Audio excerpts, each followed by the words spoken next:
Hello বন্ধুরা, তোমরা সবাই কেমন আছো? আশা করি ভালো আছো। মনার কিচেনে তোমাদের সকলকে স্বাগত। নিয়ে চলে এলাম নতুন একটি রেসিপি। আজকে করবো রুই মাছের পাতলা ঝোল আলু আর পটল দিয়ে।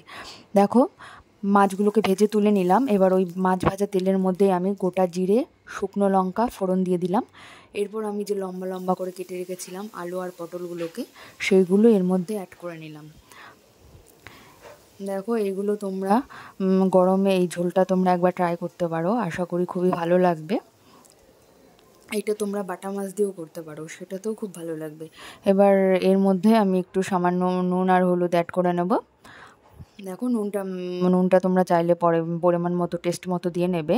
আমি এখানে খুবই সামান্য সামান্য অ্যাড করে নিলাম। হলুদটা একটু বেশি দিয়েছি, যাই হোক, পরে হলুদ দিলে হলুদের একটা গন্ধ আসে, ওই জন্য হলুদটা আগেই আমি একটু বেশি করে দিলাম। আর নুনটার টেস্ট মতো দিয়েছি। আর দেখো, এবার আমি কিছু কাঁচা লঙ্কা এর মধ্যে চিড়ে দিচ্ছি।